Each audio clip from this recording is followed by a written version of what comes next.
अपने 6 के 6 हाथों से ईटा जुड़ाई करता। बाप रे! ये मशीन फावड़े को लात मारती और मिट्टी फेंकती। ये दोनों भाई बिल्डिंग के लिए मसाला बनाते। फिर हेल्पर मसाले को ठिकाने लगा देता। ये जोगिंदर हथौड़ा मार रहा था, तभी लिफ्ट आ जाता। भाई देखो, मैं नहीं जाता कहीं पैसा वैसा कमाने, ना मैं कोई मेहनत करता। मैं बैठा हूँ किस्मत के भरोसे। यहाँ के मिस्त्री इतने खतरनाक है कि साले एक दूसरे के ऊपर बैठकर सेंटरिंग ठोकते।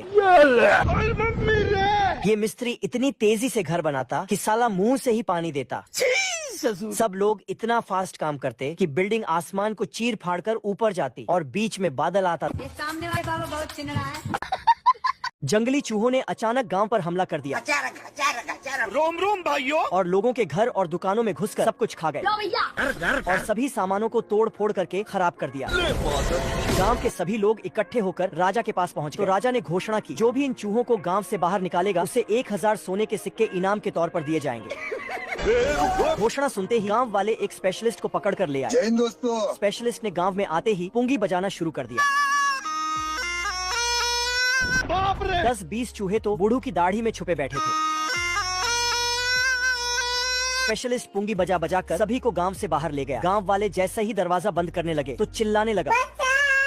स्पेशलिस्ट ने पुंगी बजाकर मैं बाबा टिल्लू, जिसमें सभी चूहे लोग दबादब घुस गए। और जैसे ही स्पेशलिस्ट ने राजा से पैसे मांगे तो राजा ने साफ मना कर दिया, बल्कि एक सोने का सिक्का भिखारी की तरफ फेंक कर मारा। स्पेशलिस्ट ने गुस्से में आकर पूरे गांव को श्राप दिया, जो पार्ट 2 में देखेंगे। माल लेके पहुँच और बंदे लोग को भी कॉल कर दे।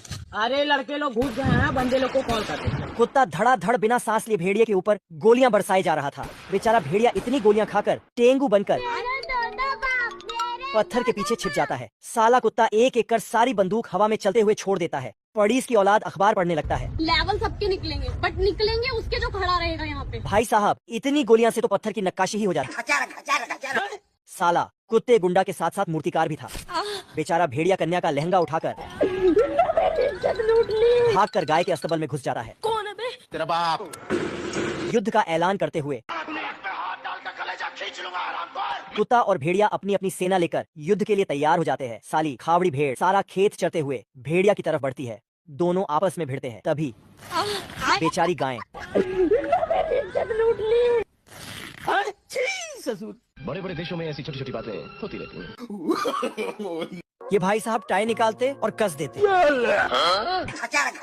इधर पिंकी भी तैयारी में लगी है मुझसे कोई स्मार्ट बताओ। तभी खरगोश आता और पिंकी के साथ शादी में चल देता। गाड़ी स्टार्ट कर। शादी में भालू भी आता और केक खाने जाता। भालू छोटा केक काटता और साला बड़ा वाला खा जाता।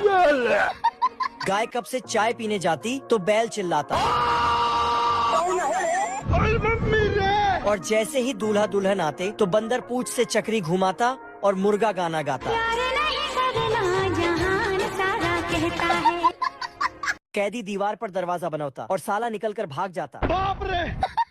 इधर 4 मुल्कों की पुलिस कैदी को ढूंढने में लगी है। अफसर मोटिवेशन झाड़ता। ईंट पर ईंट चढ़े तो दीवार बन जाता है, और अगर लड़की पे लड़का चढ़े तो परिवार बन जाता है। बड़े अफसर के बीच अपनी सॉलिड बॉडी लेकर झिंगुर सामने आता।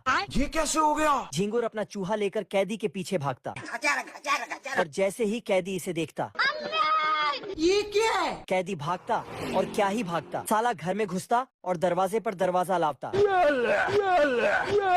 और साला चाबी भी निकल जाता। कौन है बे तू? अरे दादा रे! कैदी फिर से दरवाजा खोलता, बाप रे!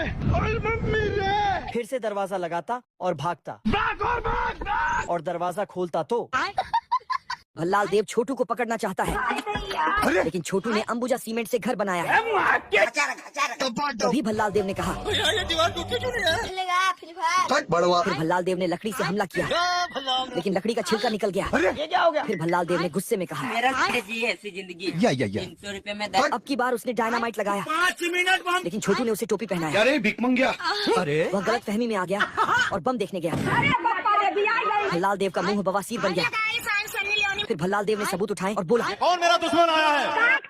अब की बार भल्लाल देव चिमनी से घुसा। छोटू ने उसे खिसका दिया और नीचे पटरा लगा दिया। छोटू ने उसे इतना ठोका भल्लाल देव बन गए परचून का खोखा। फिर भल्लाल देव ने बोला, दानिश भाई जिंदा रहते थे ना। 5 मिनट बंद। अब की भल्लाल देव ने पिन की जगह लठ निकाल दिया। अब देख तू। छोटू के नाजायज बच्चे टीवी देख रहे थे। सब्सक्राइब करो। ये मुर्गी बच्चे पैदा कर रही थी, लेकिन गलती से शुतुरमुर्ग का बच्चा पैदा हो जाता है। बाप रे। तो पड़ोसी मुर्गियां बच्चे को देखने आती है। ओ भाई ये क्या है? और कहती है नहीं सारुण के यहाँ कुछ तो गड़बड़ है। अगले दिन मुर्गी ने आवाज लगाई, गजोधर बिरजू ए संगठा। तो सभी हिस्सेदार अपना हिस्सा लेने आता है। मुन्ना है मुन्ना मुन्ना। शुतुरमुर्ग भी एक इल्ली के पीछे भागा, सॉरी, लेकिन वो गलती से एक नेवले के बिल में मुंडी घुसा देता है। तेरा क्या होगा कालिया? नेवले ने शुतुरमुर्ग को अंदर खींचा। नहीं। मुर्गी ने देखा तो हल्ला मचा दिया।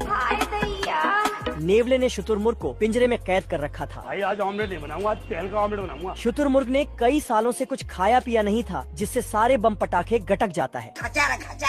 नेवले ने उसे बर्तन में रखकर ढकना चढ़ाया और भट्टी में डालकर पकने का इंतजार करने लगा। तेल का ऑमलेट बनाऊंगा। अंदर तेज गर्मी होती है और शुतुरमुर्ग के अंदर का सारे बम पटाखे फूटने लगता है। जाना था ना बाबू, 5 मिनट। बाप रे। इसने नेवले का बुरा हाल कर दिया। माँ मुझे क्यों नहीं आ जाती है? तो नेवला इसे इज्जत के साथ बाहर छोड़ने आता है। बाप रे। सब्सक्राइब